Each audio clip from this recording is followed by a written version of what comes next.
अपने लोकगीतों से तेलंगाना के लोगों की चेतना को प्रज्वलित करे, उन्हें आंदोलन की और प्रेरित करने वाले लोकप्रिय गायक गद्दर का बीमारी के कारण निधन हो गया। इसी पृष्ठभूमि में सीएम केसीआर ने एक अहम फैसला लिया है। गद्दर के जीवन भर के बलिदान और सार्वजनिक सेवा के सम्मान के प्रतीक के रूप में आधिकारिक सरकारी औपचारिकताओं के साथ उनका अंतिम संस्कार करने के आदेश जारी किए गए। राज्य सीएस शांति कुमारी ने सांत्वना देते हुए कहा, उन्हें गद्दर के परिवार वालों से बात करनी चाहिए और संबंधित कदम उठानी चाहिए। मुख्यमंत्री केसीआर ने गद्दर को तेलंगाना का गौरवान्वित पुत्र बताया, जिसने अपना पूरा जीवन लोगों की खातिर जिया। इस बीच गद्दर के पार्थिव शरीर को जनता के दर्शन के लिए हैदराबाद के शहर के एलबी स्टेडियम में ले जाया गया। गद्दर का अंतिम संस्कार आज दोपहर बाद किया जाएगा। उनका अंतिम संस्कार अलवाल में गद्दर द्वारा स्थापित महाबोधि विद्यालय में किया जाएगा। उनके बेटे ने कहा, गद्दर की इच्छा थी उनका अंतिम संस्कार यही किया जाए। गद्दर की पत्नी विमला ने भी इसकी पुष्टि की। लोकप्रिय गायक गद्दर के पार्थिव शरीर को एलबी स्टेडियम में रखा गया है। गद्दर के अंतिम दर्शन के लिए प्रशंसक, कई सेलिब्रिटी कलाकार एलबी स्टेडियम पहुंच रहे हैं। मंत्री केटीआर, महमूद अली, सत्यवती राठौड़, वेमुला प्रशांत रेड्डी ने लोकप्रिय गायक गद्दर के पार्थिव शरीर पर श्रद्धांजलि अर्पित की। एमएलसी कविता, कौशिक रेड्डी और पल्ला राजेश्वर रेड्डी ने भी गद्दर के पार्थिव शरीर पर श्रद्धांजलि अर्पित की। मंत्री केटीआर ने परिवार को कहा, सरकार आधिकारिक समारोह के साथ अंतिम संस्कार करेगी। अंतिम संस्कार अलवाल में गद्दर के घर के पास स्थापित महाबोधि विद्यालय मैदान में होगा। टीपीसीसी प्रमुख रेवंत रेड्डी, भट्टी और अन्य नेताओं ने हैदराबाद के एलबी स्टेडियम में गद्दर के पार्थिव शरीर को श्रद्धांजलि दी। उन्होंने कहा, गद्दर ने अपने गीत से तेलंगाना आंदोलन को प्रेरित किया। उनके लोकगीतों से प्रथम चरण में तेलंगाना आंदोलन जोर पकड़ चुका था। रेवंत रेड्डी ने कहा, आर्थिक रूप से पिछड़े लोगों की आवाज़ उनके लोकगीतों के माध्यम से सुनी गई है। रेवंत रेड्डी यह कहते हुए भावुक हो गए, एक व्यक्ति के रूप में गद्दर अन्ना के साथ उनका घनिष्ठ संबंध है। उनकी प्रेरणा धरती और आकाश तक बनी रहेगी। तेलंगाना आंदोलन का आखिरी चरण आखिरी सांस तक लड़ा गया था। गद्दर को एक लोक कवि और लोक कलाकार के रूप में सम्मानित किया गया, जिन्होंने उनके जैसे लोगों को प्रेरित किया। उन्होंने गौरवान्वित किया, वे तेलंगाना को अभिजात वर्ग से बचाने के लिए आंदोलन के अंतिम चरण तक खड़े रहे। रेवंत ने कहा, गद्दर अन्ना के राहुल गांधी को चूमने का गीलापन अभी तक नहीं सूखा है। रेवंत ने कहा, गद्दर ने हाल ही में एक मीटिंग के दौरान राहुल को चूमा था। उन्होंने कहा, यह दुखद है। गद्दर अन्ना आज शारीरिक रूप से हमारे बीच नहीं है। इस बीच कांग्रेस नेता राहुल गांधी, प्रियंका गांधी और अन्य नेताओं ने गद्दर की मौत पर गहरा शोक व्यक्त किया। भट्टी विक्रमार्का ने कहा, लोक कवि गद्दर एक महान व्यक्ति थे, जिन्होंने उच्च शिक्षा प्राप्त करने के बाद भी अटल कृषि को प्राथमिकता दी। उन्होंने कहा, यह सुनकर वह नहीं रहे। उन्होंने दुख व्यक्त किया, उनका मन किसी भी बात को स्वीकार नहीं कर रहा है। उन्होंने याद दिलाया, पृथक तेलंगाना के गठन के लिए उनका संघर्ष नहीं भूलने वाला है। लोक गायक, लोक कवि और लोक कलाकार गद्दर के पार्थिव शरीर को हैदराबाद के अपोलो स्पेक्ट्रा अस्पताल से एलबी स्टेडियम ले जा गया। यह फैसला आने वाले लोगों, प्रशंसकों और मशहूर हस्तियों के लिए किया गया। जनसेना पार्टी अध्यक्ष पवन कल्याण भी एलबी स्टेडियम पहुंचे और अपने करीबी गद्दर को श्रद्धांजलि दी। गद्दर ने परिजनों से बात की और उन्हें सांत्वना दी। गद्दर के बेटे सूर्या पवन को देखकर भावुक हो गए। परिवार के सदस्य पवन को देख भावुक हो गए। वीडियो में एक बार पवन रोते हुए भी देखे। राज्य में विधानसभा चुनाव साल के अंत में होने हैं और यहाँ की राजनीति में प्रवेश किया है वाईएस शर्मिला ने अपनी नई पार्टी वाईएसआरटीपी के साथ। जहां आंध्र में उनके भाई जगन सत्ता में हैं, तो तेलंगाना की राजनीति में वे अपने पैर जमाने आई है। इस बीच कुछ समय से यह चर्चा चल रही है कि शर्मिला अपनी पार्टी का विलय कांग्रेस में कर देगी और चुनाव कांग्रेस के साथ ही लड़ेगी। वहीं लगता है अब इन बातों पर ब्रेक लग गया है और कांग्रेस पार्टी व शर्मिला के बीच सब कुछ ठीक नहीं है। तभी तो अब तक वे कांग्रेस में शामिल नहीं हुए। आखिर क्या बात है जो इसमें इतनी देरी हो रही है? आइए देखते इससे जुड़ी ये रिपोर्ट।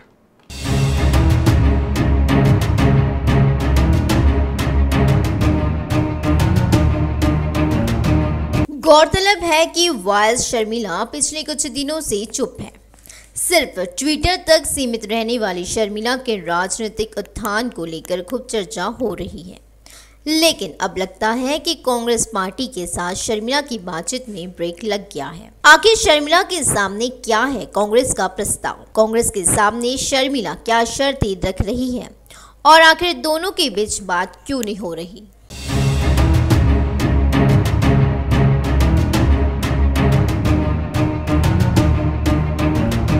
इस बात के विस्तार में जाए तो वाईएसआरटीपी नेता वाईएस शर्मिला के कांग्रेस में शामिल होने को लेकर कुछ शर्तें हैं। अब यह एक खुलासा रहस्य है कि कांग्रेस नेतृत्व चाहता है कि शर्मिला आंध्र प्रदेश में कांग्रेस को पूर्व गौरव दिलाए और वह शुरू से ही इसके लिए राजी नहीं है। जहां कांग्रेस आंध्र में उन्हें अपने भाई के विरोध में खड़ा करना चाहती है, वहीं वे उसके लिए तैयार नहीं है, या यूं कहें कि वे तेलंगाना की राजनीति में अपना कद ऊंचा करना चाहती है।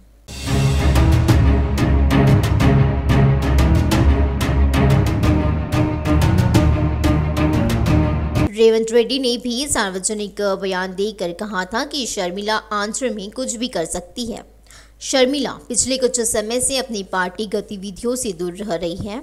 खबर है कि शर्मिला कांग्रेस के साथ कुछ समझौते करने और फिर मैदानी दौरों पर निकलने की सोच रही है। मालूम हो कि शर्मिला कांग्रेस पार्टी के साथ नहीं रहने पर एक बार फिर पदयात्रा कर पार्टी को आगे बढ़ाने की सोच रही है। कांग्रेस पार्टी की ओर से एक और प्रस्ताव आने के कारण शर्मिला की पदयात्रा का विचार स्थगित कर दिया गया है। माना जा रहा है कि इसी महीने की 3 तारीख से यह पदयात्रा शुरू होनी थी, जो फिलहाल टाल दी गई है।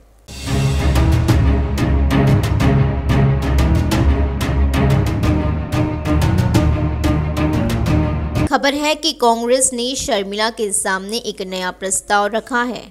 टीपीसीसी अध्यक्ष रेवंत रेड्डी ने शर्मिला को तेलंगाना विधानसभा का चुनाव लड़ाने से प्रस्ताव का विरोध किया। साथ ही ये भी पता चला है कि कांग्रेस नेतृत्व उन्हें सिकंदराबाद लोकसभा क्षेत्र से मैदान में उतारने की योजना बना रहा है। खबर है कि एक बार फिर उनसे बातचीत की जा रही है। शर्मिला को सिकंदराबाद से मैदान में उतारने के लिए कांग्रेस रणनीतिक रूप से आगे बढ़ रही है। सिकंदराबाद लोकसभा क्षेत्र में ईसाई वोट महत्वपूर्ण है।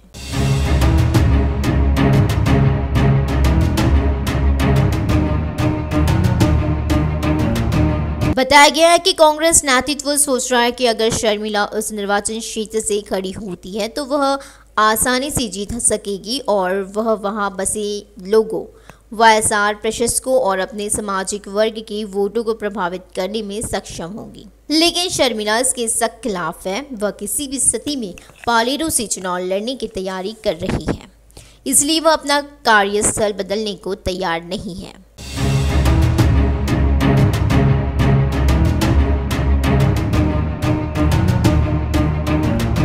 लेकिन ऐसी संभावना है कि शर्मिला अपनी पदयात्रा फिर से शुरू करेगी, क्योंकि कांग्रेस पार्टी के साथ अंतिम बातचीत चल रही है। अगर पार्टी शर्मिला की शर्त मान लेती है तो वह दिल्ली जाएगी और राहुल गांधी की मौजूदगी में कांग्रेस में शामिल। देखते हैं शर्मिला का राजनीतिक भविष्य क्या रुख लेता है।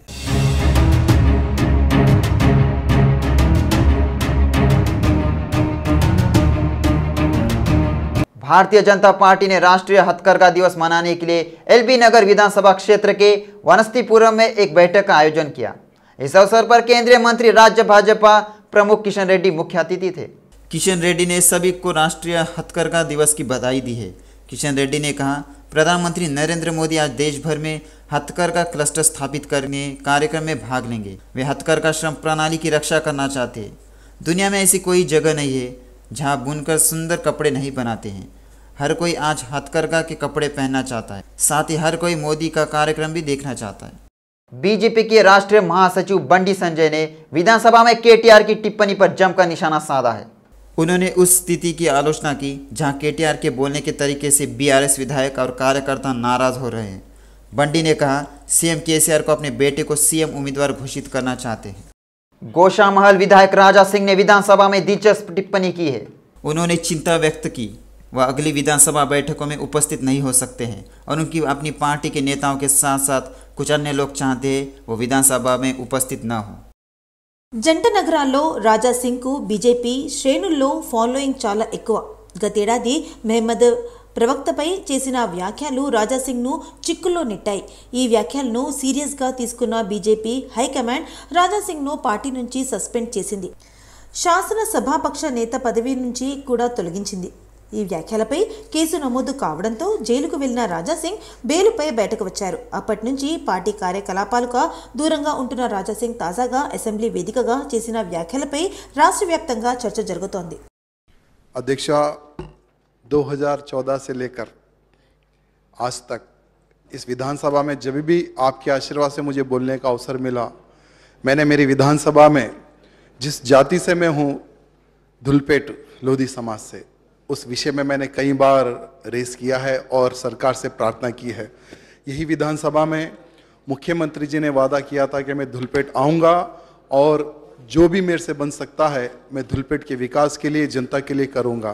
लेकिन आपको पता है अध्यक्षा, मुख्यमंत्री जी के पास शायद समय नहीं है कि यहाँ से सिर्फ 2 से 3 किलोमीटर दूर ही धुलपेट है, लेकिन मुख्यमंत्री जी नहीं आ सके. लेकिन ये जो विधानसभा है अध्यक्षा, आज आपके आशीर्वाद से जितने लोगों को बोलने का अवसर मिल रहा है, मैं समझता हूँ आने वाले चुनाव में यहाँ से आने वाली विधानसभा में कौन यहाँ रहेगा कौन नहीं रहेगा पता नहीं अध्यक्षा.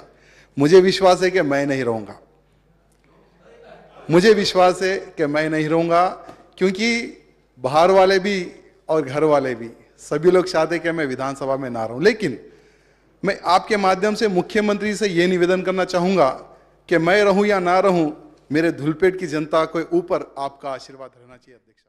भाजपा आत्मीय सम्मान सभा का आयोजन श्री राजराजेश्वरी दीक्षांत समारोह सिकंदराबाद में किया गया. यह बैठक राज्य के मुन्नूर कापू संगम के तत्वाधान में आयोजित की गई थी. इस अवसर पर भाजपा के राष्ट्रीय महासचिव नियुक्त किए गए बंडी संजय को भाजपा प्रदेश कार्य समिति सदस्य बुक्का वेणुगोपाल ने फूलों का गुलदस्ता देकर सम्मानित किया है. भाजपा प्रदेश कार्य समिति सदस्य बुक्का वेणुगोपाल ने मुन्नूर कापू के परिजनों को धन्यवाद दिया है. इस शुभ आयोजन का सफल बनाने के लिए इस कार्यक्रम में कई भाजपा नेता, कार्यकर्ता और अन्य लोग उपस्थित थे. पटान चेरुवु विधायक गुड्डे महिपाल रेड्डी के सबसे बड़े बेटे गुड्डे विष्णुवर्धन रेड्डी का हाल ही में बीमारी के कारण निधन हो गया है. इस अवसर पर पटान चेरुवु GMR कन्वेंशन सेंटर में परिवार के सदस्यों द्वारा दर्शन दिन कार्यक्रम का आयोजन किया गया. पटान चेरुवु विधायक गुड्डे महिपाल रेड्डी और परिवार के सदस्यों ने विष्णु के चित्रपट पर माला अर्पित कर श्रद्धांजलि दी.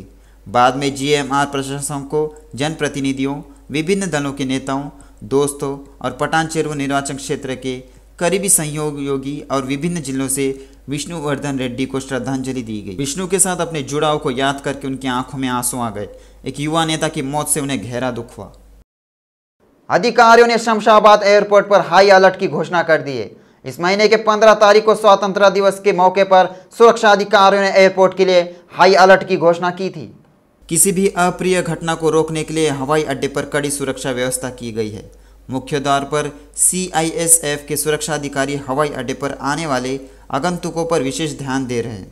एयरपोर्ट पर आने वाले हर वाहन पर नजर रखी जाती है. संदिग्ध वाहनों की सघन जांच कर भेजा जाता है. CISF, स्पेशल पुलिस और राज्य पुलिस चप्पे चप्पे पर निगरानी रखी है. अधिकारियों ने कहा इस महीने की 30 तारीख तक हवाई अड्डा हाई अलर्ट पर रहेगा. सीमा शुल्क अधिकारियों ने शमशाबाद हवाई अड्डे पर जांच की. दुबई से तस्करी कर लाया जा रहा 70 लाख रुपए का सोना जब्त किया गया. दुबई के 4 यात्रियों को अलग अलग उड़ानों में सोना ले जाते हुए शमशाबाद हवाई अड्डे पर पकड़ा गया. आरोपियों ने सोने को सोने की चैन, बिस्कुट और पेस्ट में बदल दिया. कस्टम अधिकारियों ने चारों को हिरासत में ले लिया और उनसे पूछताछ कर रही है. वॉइस 14